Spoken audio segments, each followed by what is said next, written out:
Bonjour, alors il s'agit d'un rapide survol de l'outil Framing dans Mestika, à mon sens très bien implanté. Pour ce faire, nous avons apporté du RAID, comme nous le voyons.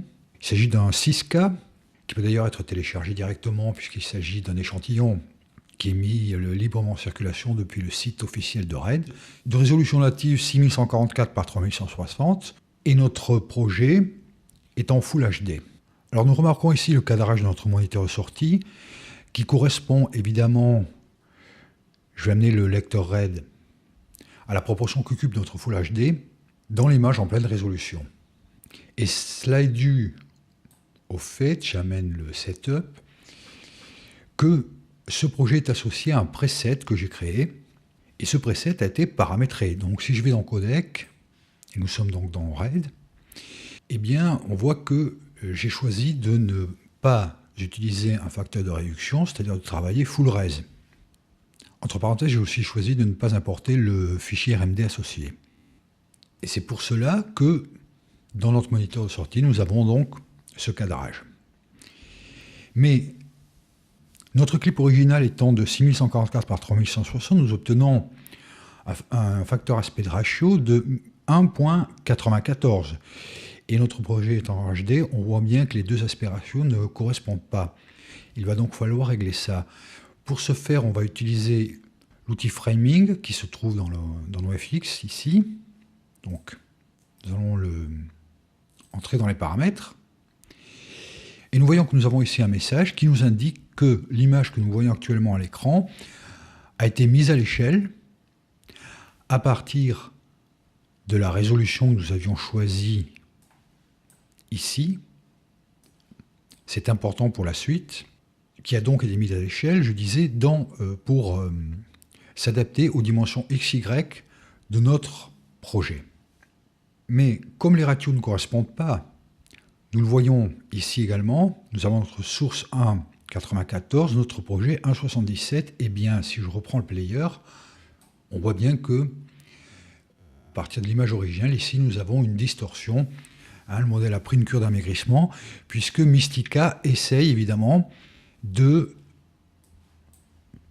mettre à l'échelle cette image dans du HD, qui correspond d'ailleurs à notre input. Cela aurait été évidemment parfaitement valable si nos deux aspects ratios correspondaient. Je vais tout d'abord choisir une taille à une échelle de pixels de 1 pour 1, c'est-à-dire la full res. Et là, nous voyons que nous avons bien notre image de départ à l'entrée de notre projet avant d'utiliser l'outil Framing. Et nous sommes bien à 100% de notre résolution. L'échelle, ici en pourcentage, est reflétée ici en pixels. Le point important à considérer à partir de maintenant, c'est 100% par rapport à quoi? Évidemment, ici, nous avons un cadrage à une échelle de pixels 1 pour 1, c'est-à-dire à 100%, à partir de la décision que nous avions prise dans notre setup de travailler à pleine résolution.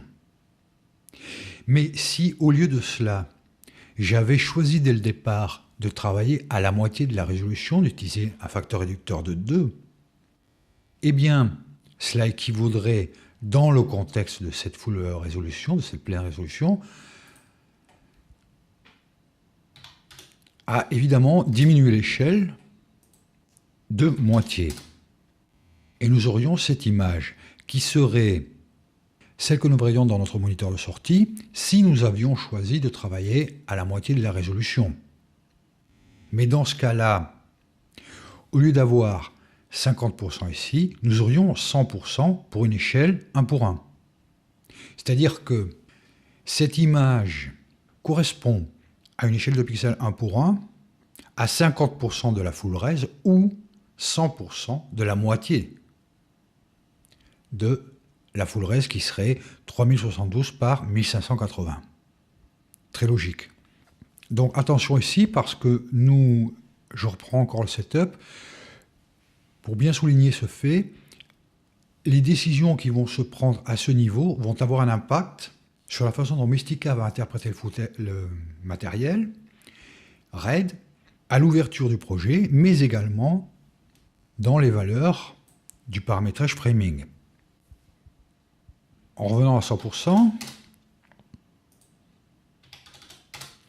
nous voyons ici le reflet également. En pixels, nous avons bien 100% de notre Full HD. Ce que je veux faire à partir de maintenant, c'est d'utiliser la totalité de notre image RAID dans les proportions de notre projet sans distorsion. Pour ce faire, il faudra travailler en anamorphique.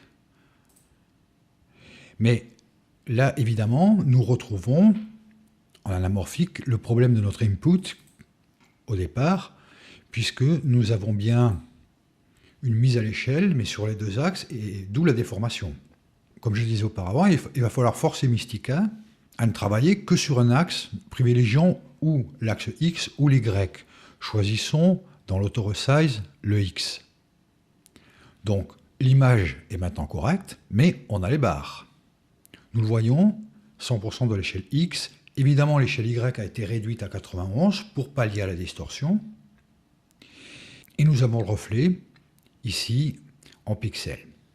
Alors, je pourrais, par exemple, manuellement, eh bien,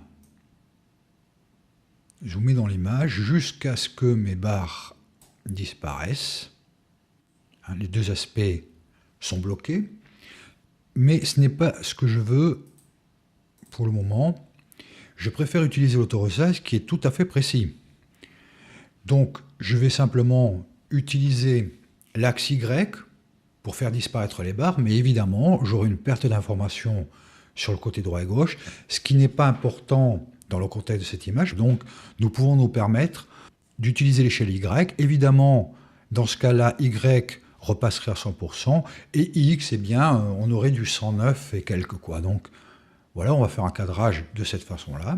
Et maintenant, nous avons notre image anamorphique sans distorsion. Voilà. Donc, revenons sur la ligne de temps. Nous avions ceci, et nous avons donc opéré notre cadrage grâce à l'outil Framing.